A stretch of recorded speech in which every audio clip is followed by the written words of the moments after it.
बंदों गुरुपद कंज कृपा सिंधु नर रूप हरि महामोह तम कुंज जासु वचन रवि कर निकर। श्रद्धेय महानुभावों, संत महात्माओं के शब्दों में आया है, श्रवण करें।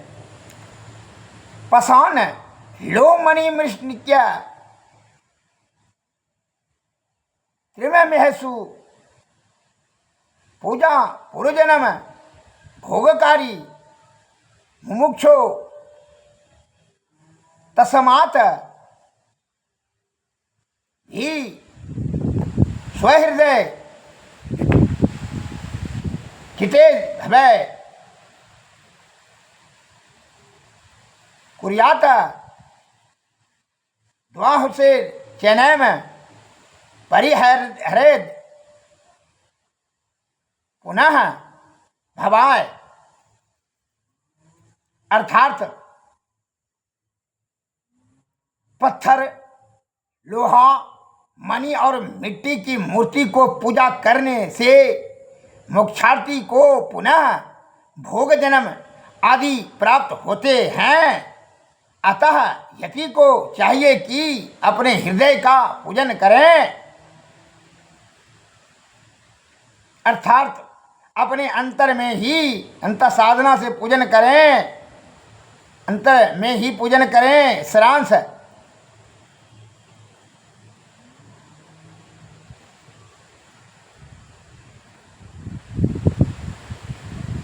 पुनर्जन्म आदि के लिए भारी पूजन व्रत ना करें।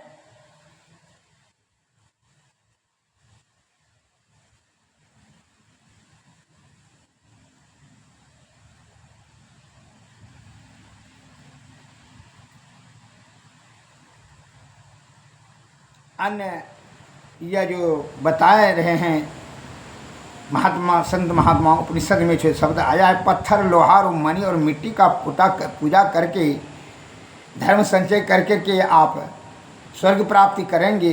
फिर जब छिन्न हो जाएगा धर्म तो पुनः जो है आपको फिर जन्म मरण के चक्कर में भोग योनि में आना पड़ेगा।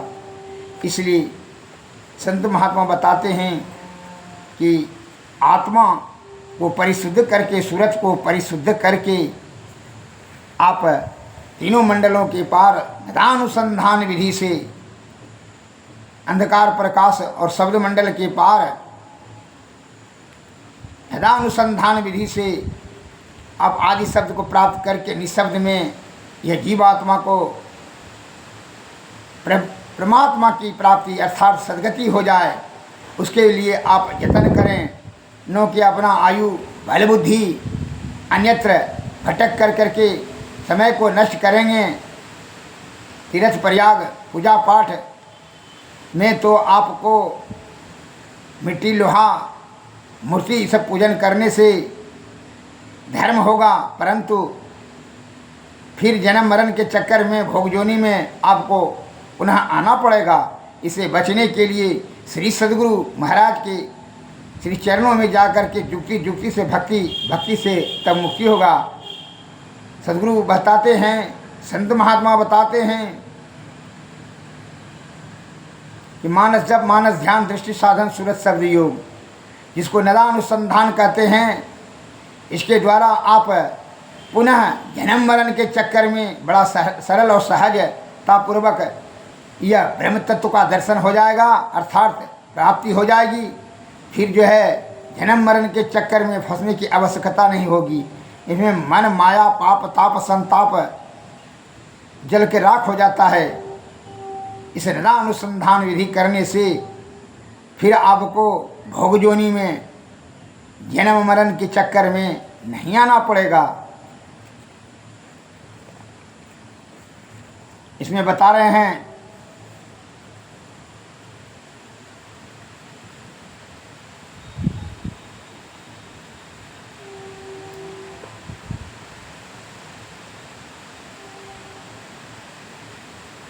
तेजो बिंदु उपनिषद, हृदय स्थित तेजो बिंदु परम ध्यानम विश्वात्मा हृदय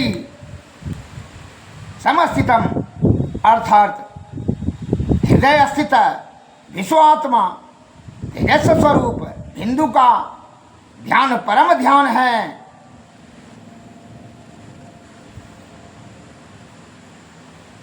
नाम रूप विहीन आत्मा परसम हित सुखात्मक तुर्यातीत रूपात्मा शुभाशुभ विवर्जिता अर्थात आत्मा नाम और रूप से विहीन परिज्ञान स्वरूप सुखमय तुर्य से भी अतीत शुभ और अशुभ से विवर्जित है।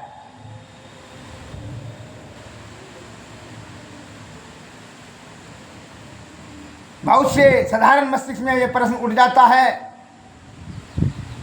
फिर जब ये आत्मा परमात्मा का अंश है, सभी से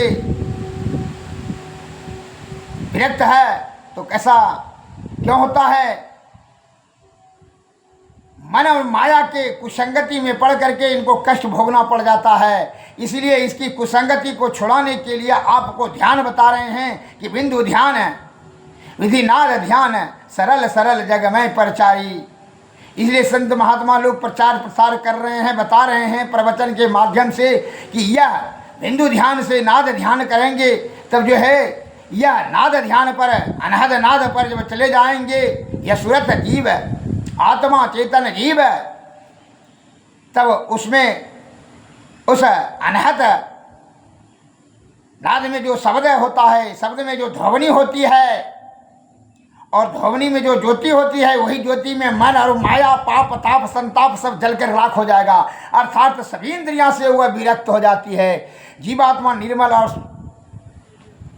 शुद्ध हो जाती है। इसके कुसंगति में छूट जाता है वहीं अनहद पर,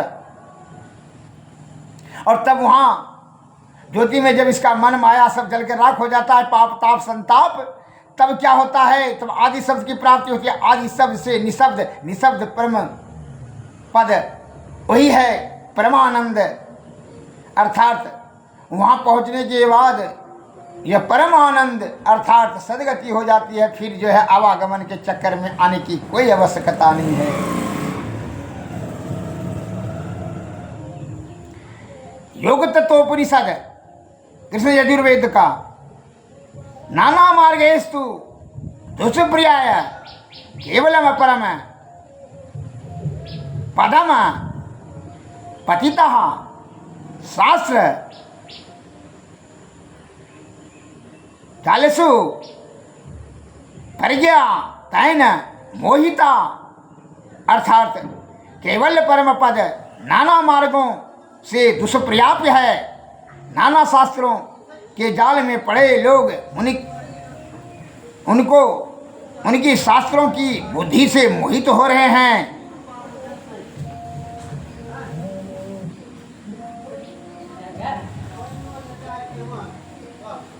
इसके कारण से वह पथभ्रष्ट हो जाते हैं और अनेक शास्त्र के से भ्रम होकर के वह अपना बल बुद्धि और आयु सब उसमें खर्च कर देते हैं। और जो आत्मज्ञानी हो जाते हैं वह सभी शास्त्रों को त्याग कर वह मात्र परम पद अर्थात सदगति के लिए इंद्रियातीत अंतर्मुखी अंत साधना से ब्रह्म की प्राप्ति में अपने आप को समर्पित कर देते हैं। इसलिए दृढ़ता होनी चाहिए। एक लघु कथा से मैं बताना चाह रहा हूँ, श्रवण करें।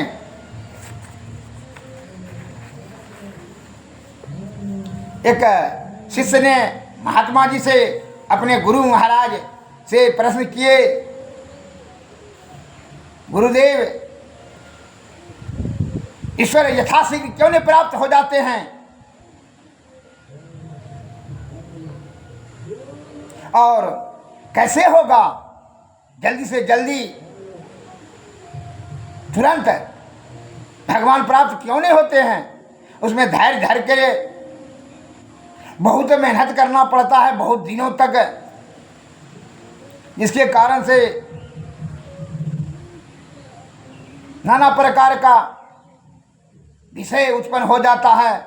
अब जल्दी से जल्दी मिल जाए तो फिर जो है कितना बढ़िया होता।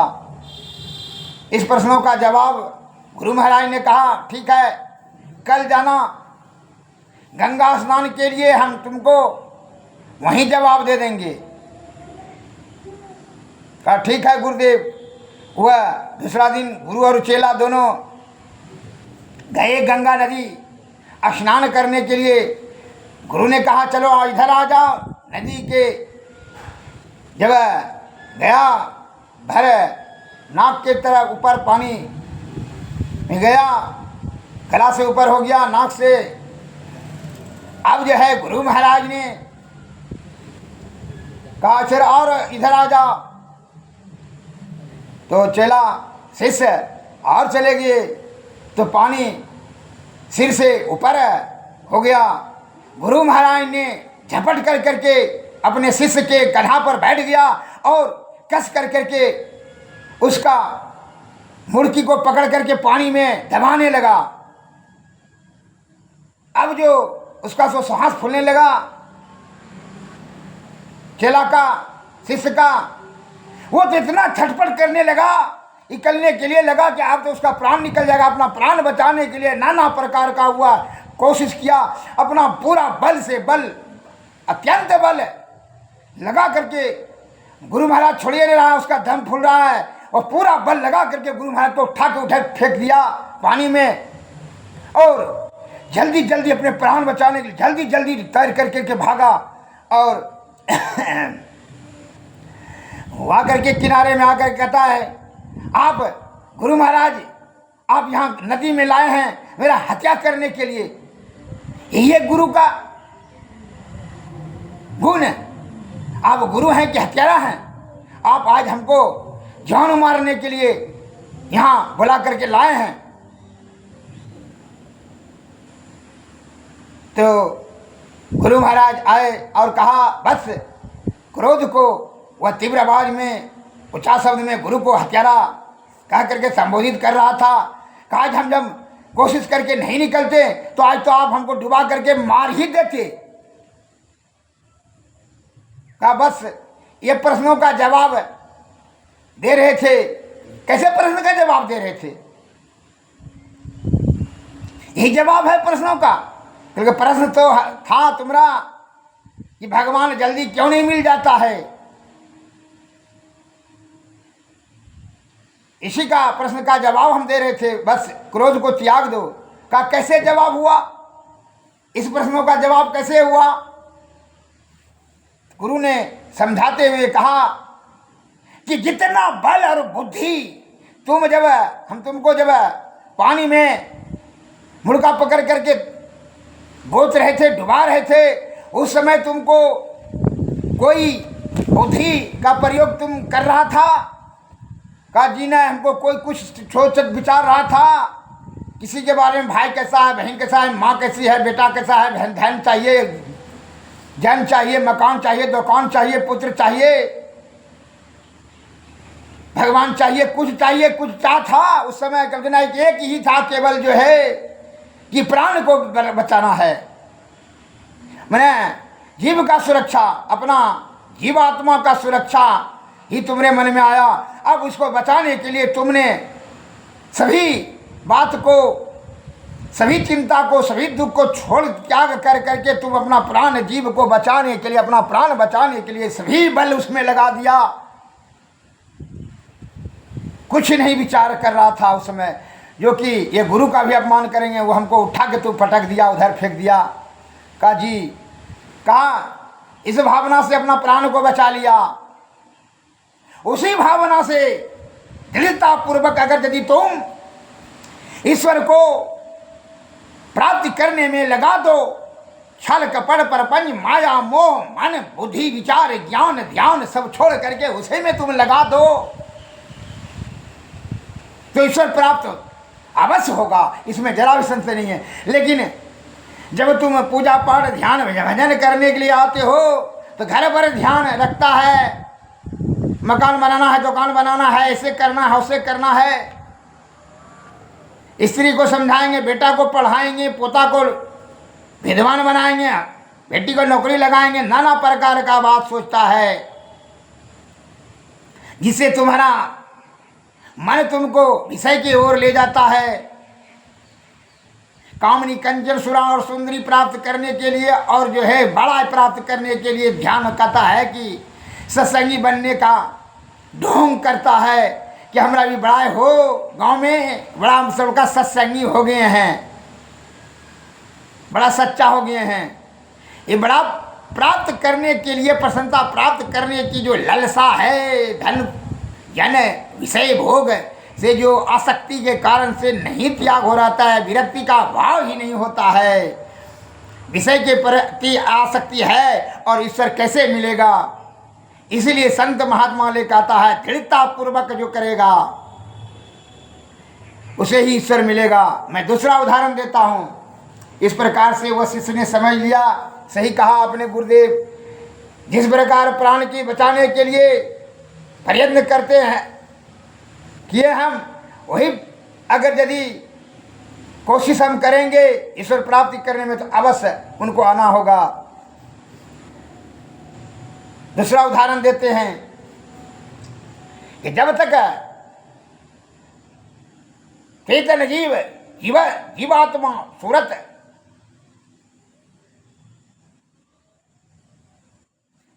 इंद्रियों के विषयों को त्याग नहीं दे, सभी इंद्रियों का त्याग नहीं कर दे, तो परमात्मा की प्राप्ति नहीं होगी।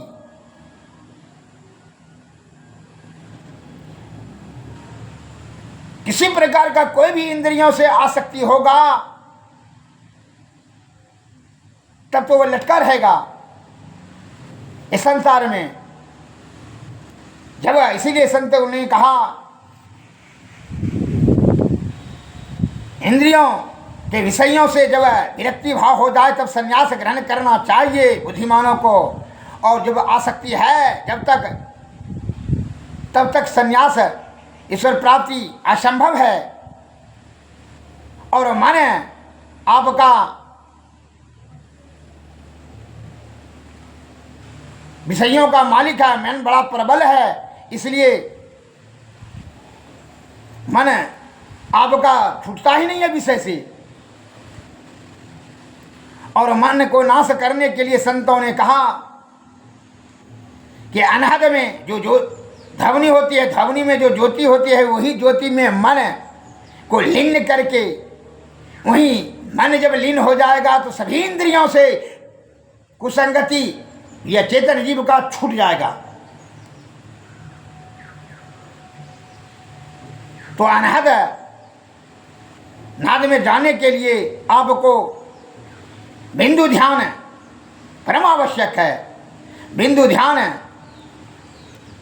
निरंतर अब सतत ध्यान करते रहने से धीरे धीरे विषय शांत होगा, चित्त स्थिर होगा बिंदु पर, और दोनों भवों के बीच में बिंदु पर, और बिंदु में बीच में नाड़ी सुषुम्ना में जाएगा। तब माया मोह से धीरे धीरे इंगला पिंगला, बायां दायां इंगला पिंगला है, यह तीन रास्ता यहाँ खुला है, इंगला पिंगला और बीच में सुषुम्ना नाड़ी। जब चित्त स्थिर हो जाएगा यह चेतन जीव सुषुम्ना में घुसेगा तो अंधकार, फिर प्रकाश के बाद शब्द मंडल के ऊपर अनहद शब्द होता है, जिसको स्वयंभू शब्द कहते हैं, धूर शब्द भी संत महात्मा लोग कहते हैं। वह प्राप्त होने के बाद आपको वही शब्द में जो है ध्वनि होती है, ध्वनि में जो ज्योति होती है, मन लीन किया जाता है, वहीं पाप ताप सब जलकर राख हो जाता है। तब जो है वहाँ सभी कुसंगति छूट जाती है, और छूट जाने के बाद तब जो है यह आदि शब्द प्राप्त करता है। यह जीवात्मा और आदि शब्द के ऊपर धीरे धीरे वह निशब्द में परिणत हो जाता है, वही परब्रह्म है, वही परमानंद की प्राप्ति हो जाती है। फिर जीवन मरण से मुक्त। श्री सद्गुरु महाराज की जय। इसके लिए संतों ने कहा कि पहले बिंदु ध्यान तब नाद ध्यान, विधि सरल सरल तब नाद ध्यान से ही ब्रह्म की प्राप्ति करेंगे। मैं इस पर जो है एक लघु कथा बता रहा हूँ, श्रवण करें।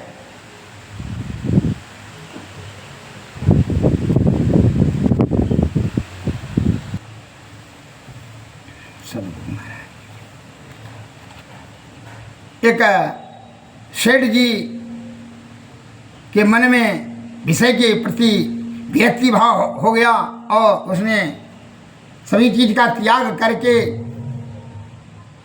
वह एक इमली वृक्ष के निकट में बैठ करके इंद्रियातीत अंतर्मुखी अंतर साधना में जुट गए और उसी का देखा सखी जो है एक गाँव का धोबी भी बैठ गया कि हमारा ये कुछ बड़ा होगा। सत्संगी में अंडी गाछ के पास नारद जी से भेंट हुए, दोनों को आए नारद जी। तो नारद जी से सेठ जी ने कहा, ऋषिवर कृपा करके आप भगवान विष्णु से पूछेंगे कि हमको भेंट कब देंगे। कहा ठीक है। वह धोबी ने भी जो अंडी के वृक्ष के निकट में तपस्या भजन करता था, वह भी नारद जी से कहा कि मेरे बारे में भी पूछ लेंगे नारद जी। कहा ठीक है, हम पूछ लेंगे। कुछ दिन के बाद नारद जी जब आए, कहा पूछे थे? कहाँ पूछे थे? धोबी ने कहा धोबी को कि जितना यह वृक्ष में पत्ता है अंडी के वृक्ष में, उतने दिन के बाद आपसे दर्शन देंगे। वह जो है धोबी निराश हो गया कि इतना दिन, वो इतना दिन कौन इंतजार करेगा। बस वो छोड़ छाड़ के चले गए घर में।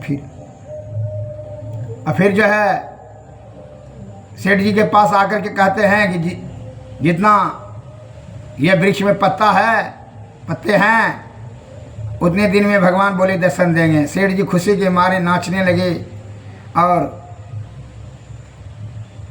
कहने लगे कि इसका मतलब है भगवान दर्शन देंगे, निश्चित देंगे। कहा कि इतने दिन में ना, क्या दिक्कत है। तब वह अपने जो है पूर्ण दृढ़तापूर्वक संकल्प पूर्वक, उनको पूर्ण आस्था विश्वास हो गया, इन्हें अब कहेंगे कि कहे हैं कि आएंगे दर्शन देंगे तो दर्शन देंगे। वह निश्चल निष्कपट विषय का परित्याग करके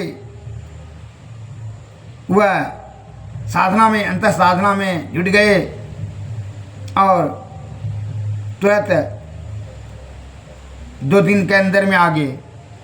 तो कहा भगवान, सेठ जी ने, भगवान कि आप कहे थे नारद जी ने कि जितना इमली का वृक्ष में पत्ते हैं उतने दिन में।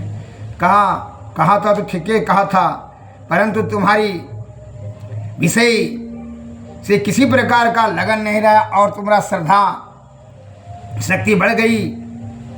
पूर्ण आस्था और प्रगाढ़ प्रेम के साथ तुम विषयों से विरक्त होकर के हमको पुकार लिया, इसलिए आना पड़ा हमको।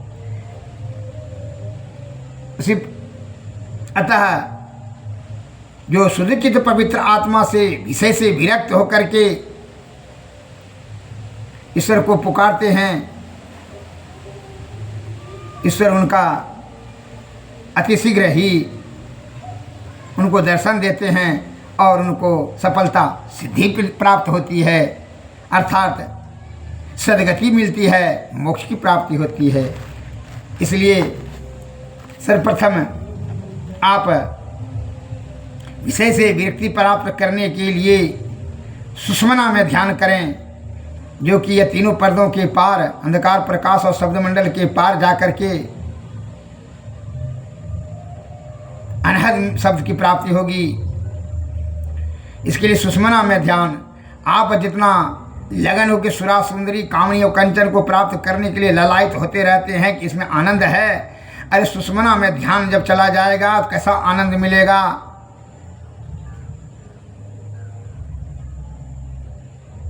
इसका वर्णन संत महात्मा लोग बता रहे हैं, श्रवण करें। सर्वप्रथम मस्तिष्क में प्रश्न उठता होगा कि ध्यान किसका करें, तो गुरु महाराज ने कहा है, प्रथम ही धारो गुरु का ध्यान, हो श्रुति निर्मल हो बिंदु ज्ञान, दौनई नाव विच तन मुख देखे के बिंदु मिले दृष्टि दौरे, सुख मन झल के तिल तार, निरक तुरत दसवीं द्वार, ज्योति मंडल में यजरज जोत, शब्द मंडल अनहद शब्द होत, अनहद में धुन सतलोलाय, भव जल तरिवो यही उपाय, मैं ही युक्ति सरलता ची, लहजो गुरु से वराची। हे भाई, गुरु की सेवा से ही, उनकी कृपा से यह चित्त विषय का त्याग, ब्रह्म तत्व का दर्शन संभव है। अतः सद्गुरु के चरणों का ही ध्यान करें। सुषमना में जब ध्यान स्थिर हो जाएगा, जब जाने लगेगा, वही 10वां द्वार है, तब कैसा आनंद मिलेगा इसके बारे में बता रहे हैं। सुखमनिया में मोरी नजर लगी, अगल बगल कहूँ दृष्टि न डोले, सन्मुख बिंदु पकड़ लगी, सुखमनिया में मोरी नजर लगी, ब्रह्म ज्योति खुल गई अंतर में, निस दिन अंधियारी हदस भागी, सुखमनिया में मोरी नजर लगी, दिव्य ज्योति को सुर प्रगट भा, सूरत सार सवद लागी, सुखमनिया में मोरी नजर लगी, बाबा देवी कहे मैं ही से, सोती ही कर निस दिन जागी, सुखमनिया में मोरी नजर लगी। हमारे गुरु महाराज स्वामी महर्षि मही परमहंसदास जी महाराज की वाणी में आया है, सुषमना में जब यह चेतन जीव जाता है तो कैसा आनंद की प्राप्ति होती है, यह उसके बारे में बताए हैं। सुख मन की झीना नाल ते अमृत की धारा बही रही, मीन तुरत धार धर भाठा से सीरा चढ़ी रही, सुख मन के झीना नाल ते अमृत की धारा बही रही, गुरु मंत्र जप गुरु ध्यान कर, गुरु सेव कर यति प्रीति कर, गुरु की आज्ञा मान प्यारे कर सदा, गुरु की कही रही, सुख मन के झीना नाल ते अमृत की धारा वही रही, उस नाल का झीना द्वारा गुरु तुझे देंगे बता, दौनैन नासा मध्य सन्मुख सुई अग्र दर ले लही रही, सुख मन के झीना नाल ते अमृत की धारा बही रही, तम हटे ज्योति भरे आकाश का तू सैर कर, शब्द अनहद सार में मिल लहले सतपथ को सही रही, सुख मन की झीना नाल ते अमृत की धारा वही रही, दुख दर्द भव के सब मिटे सतगुरु चन नित से ही, ये गुरु भक्ति बिन कछु नाम वनय में ही सकल तन तन कही रही, सुख मन की झीना नाल ते अमृत की धारा वही रही, मीन तुरत धार धर भाटा से सीरा चढ़ी रही। गुरु मंत्र जप गुरु ध्यान कर, गुरु सेव कर यति प्रीति कर, गुरु की आज्ञा मान प्यारे कर, सदा गुरु की कही रही। सुख मन की झीना नौलते, अमृत की धारा वही रही। श्री सद्गुरु महाराज की जय।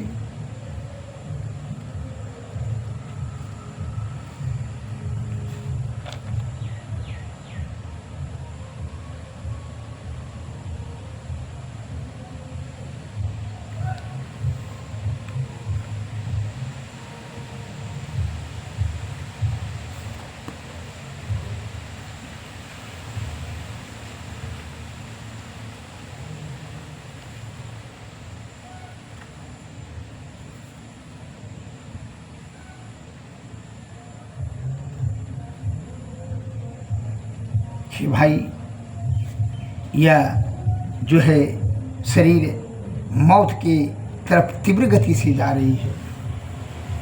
अतः मृत्यु होने से पहले ही ब्रह्म की प्राप्ति कर यह जीवात्मा को जीवन मरण से छुटकारा प्राप्त कराने के लिए श्री सद्गुरु के चरणों में जा कर करके शरण ले, और उन्हीं की कृपा से जुक्ति से भक्ति से तब मुक्ति होगा। है विषय भोग में तुम्हारी दुर्गति, विषय की आसक्ति से दुर्गति निश्चित होती रहेगी, और जन्म मरण के चक्कर में पड़ कर करके नाना प्रकार का दुख को भोगा ना होगा। इसलिए कहता है चली जा रही है उम्र धीरे धीरे, पल पल यूं ही आठों पहर धीरे धीरे, चली जा रही है उम्र धीरे धीरे। जो करते रहेंगे भजन धीरे धीरे, मिल जाएगा वो सजन धीरे धीरे। बचपन भी जाए जवानी भी जाए, बुढ़ापे का होगा भैया असर धीरे धीरे। तेरे हाथ पाँव में बल ना रहेगा, झुकेगी तुम्हारी कमर धीरे धीरे। चली जा रही है उम्र धीरे धीरे, पल पल यूं ही आठों पहर धीरे धीरे। चली जा रही है उम्र धीरे धीरे। शिथिल अंग होंगे एक दिन तुम्हारे, फिर मंद होगी नजर धीरे धीरे। चली जा रही है उम्र धीरे धीरे। बुराई से मन को अपने हटा लो, सुधर जाए तेरा जीवन धीरे धीरे। चली जा रही है उम्र धीरे धीरे। हे भाई, छल कपट परपंच आपको बुद्धि से पाप ताप से धन जमा कर करके तुम जो सोच रहे हो कि स्त्री खुश हो जाएगी, पुत्र पुत्री खुश हो जाएंगे, मुझे बड़ा मान सम्मान करेंगे, यही तुम्हारी सबसे बड़ी भारी भूल है। तुम्हारा पाप तुम्ही को भोगना पड़ेगा। तुम जिसके चक्कर में हो, इसको खुश करने के लिए तुम ये भूल जाते हो कि 14 इंद्रियां तुमको है, उसको भी है। तुम्हारे पेट से जो कीड़ा निकलेगा उसको भी 14 इंद्रियां है। विषय भोग तो उसको भी है। तुम बड़ा प्राप्त करने का इच्छा रखते हो, वो भी बड़ा प्राप्त करने का इच्छा रखता है। तुम भोग की इच्छा रखते हो, वो भी भोग का इच्छा रखता है। इसीलिए यह इच्छा तुम्हारा निरर्थक बिना मतलब का है। तुम उसको पाप रूपी धन जमा करके जो सुखी बनाना चाहते हो, नालायक बनेगा, उदंड बनेगा, आवारा बनेगा। कभी वो लायक नहीं बन सकता है। समझ लीजिए, आज तक इतिहास गवाह है कि धन से विलासतापूर्ण वस्तुएं खरीदी जा सकती है, ज्ञान नहीं, सुख नहीं। सुख और परम सुख प्राप्त करने के लिए संत महात्मा लोग कहते हैं, गोस्वामी तुलसीदास जी ने बताए हैं, सदगुरु पैद्य बचन विश्वास, संयम नियम विषय नहीं आस। हे भाई, सदगुरु और वैद्य के वचन को विश्वास करके अमल करने से, संयम नियम में रहते हुए अमल करने से सफलता सिद्धि मिलती है। वैद्य के वचनों को अमल करके, वैद्य कहते हैं सप्त धातु को परिशुद्ध रखने के लिए जतन करते रहें। कोई भी अखाद्य पदार्थ, असंयम नियम, ब्रह्मचर्य का उल्लंघन न करें। आरोग्यता, दृढ़ावस्था और दृढ़ता प्राप्त करने के लिए, स्वस्थमान, निरोगमान और दीर्घ आयुवान रहने के लिए सप्त धातु का परिशुद्ध परम आवश्यक है। उसी प्रकार ब्रह्म प्राप्ति करने के लिए, ईश्वर प्राप्ति करने के लिए, परमानंद प्राप्ति करने के लिए श्री सद्गुरु महाराज बताते हैं कि विषय का त्याग कर करके सप्त ऋषि पर विजय प्राप्त करो। कौन कौन सप्त ऋषि है? 5 ज्ञान इंद्रिया, रूप रस गंध शब्द स्पर्श, 5 मन और अहंकार, 5 जो 7, यह सप्त ऋषि पर विजय प्राप्त करो।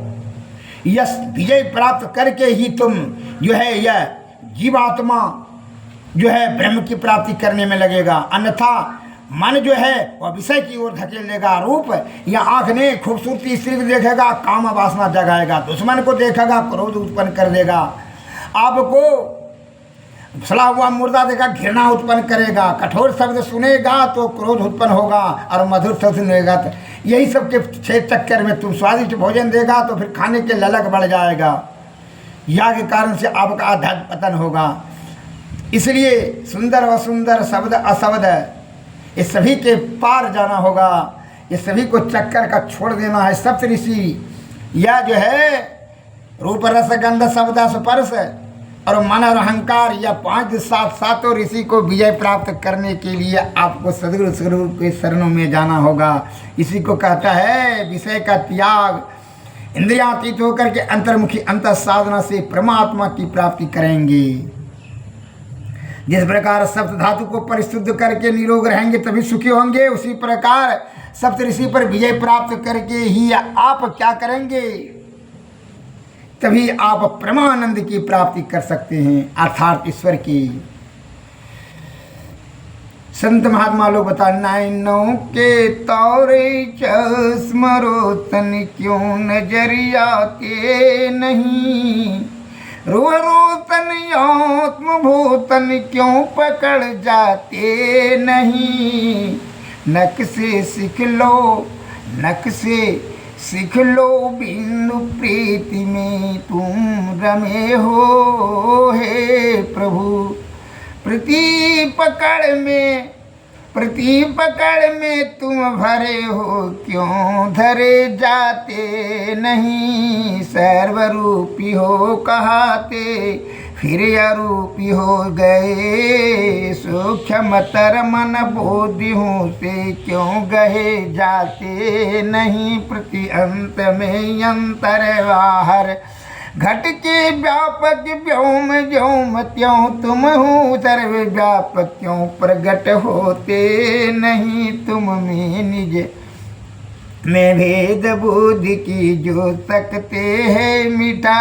यह तुम्हें तो ही मही प्रश्न पुनि रहते नहीं। अर्थात ये शरीर में सभी ब्रह्मांड, पूरा ब्रह्मांड है संपूर्ण। यह गुरु के कृपा से ही तुम ये जीवात्मा को ब्रह्म, ये तीनों पर्दों, अंधकार, प्रकाश और शब्द मंडल, ये तीनों पर्दों के पार आदि शब्द प्राप्त कर करके निःशब्द में अर्थात परमात्मा की प्राप्ति कर सकते हो।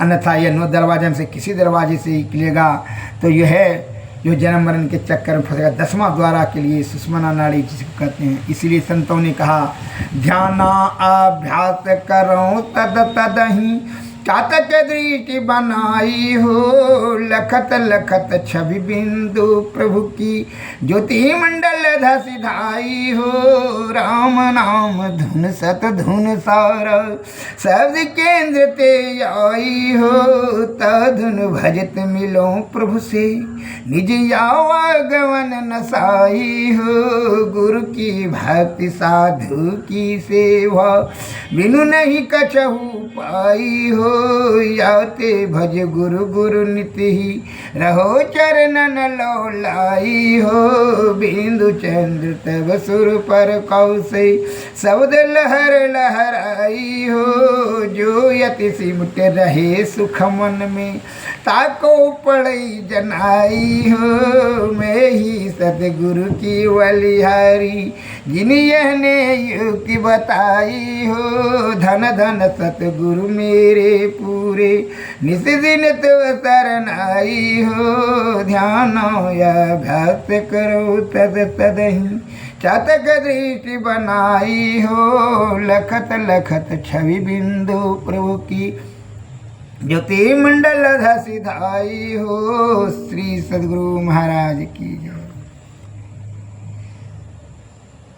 इसलिए संतों ने कहा कि निज तन में खोज सजन, बाहर न खोजना, अपने ही घट में हरि अपने में खोजना, दो नैन नजर जोड़ के एक नोक बना के, अंतर में देख सुन सुन अंतर में खोजना, तिल द्वार तक के खीरे सूरत को खैच ला, अनहद धुनों को सुन सुन चढ़ चढ़ के खोजना, बजती है 5 नौबते सुन सुन एक एक को, प्रति एक पे चढ़ी जाए के निज नाह खोजना, पंचम बजे धर धर से जहाँ आप विराजे, गुरु की कृपा से मैं तहाँ पहुँची खोजना, श्री सद्गुरु महाराज की जय।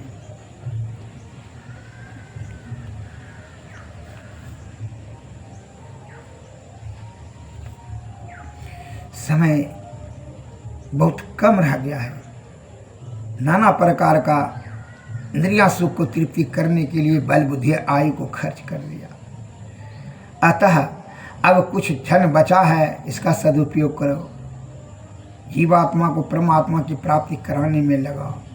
इसलिए संत महात्मा लोग कहते हैं, क्षण क्षण पल पल समय तिरावई, नर्तन दुर्लभ फिर नहीं पावई, क्षण क्षण पल पल समय तिरोवई, नर्तन दुर्लभ फिर नहीं पावई, धन जन परिजन सहित अपन तन सब छाड़ी, जेहू काम अंत न जावई, क्षण क्षण पल पल समय तिरोवई, नर्तन दुर्लभ फिर नहीं पावई, दुर्लभ मानुष तन करिए गुरु भजन, बिना रे भजन व्यर्थ जन्म न सावई, छन पल पल समय तिरवई, गुरु गुरु जपु नाम गुरु ध्यान धरु राम, गुरु पद नख मनि सन मुख लखावई, पद नख बिंदु धरि मन दृष्टि थिर करि, नख तेंदु भानुमय गुरु रूप पावई, छन पल पल समय तिरवई, नर्तन दुर्लभ फिर नहीं पावई, यही विधि ध्यान धर दिव्य दृष्टि करि करि, राम नाम सार धुन गुरु पर खावई, झन पल पल समय सिरवई, नर्तन दुर्लभ फिर नहीं पावई, गुरु ही सो शब्द रूप शांति प्रद रूप, मैं यही विधि गुरु भजि मोक्ष पावई, छन पल पल तमय सिरवई, नर्तन दुर्लभ फिर नहीं पावई, श्री सद्गुरु।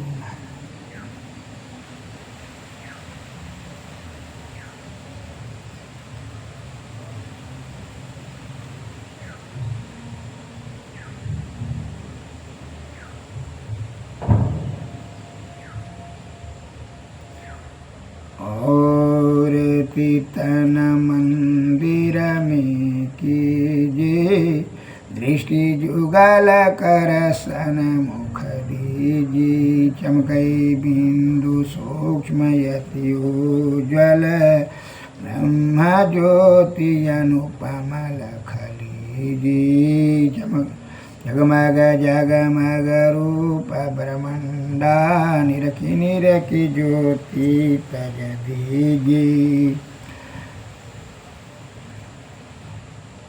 शब्द सूरत याभ्यास सरल तर करि करि सार शब्द गही ऐसी जुगति कया गढ़ त्यागी भव ब्रह्म भेद सकल मल भवखंडन यारति यह निरमल हरिमेहि अमृत रस पीजी आरती तन मंदिर में कीजिए जुगल कर श्री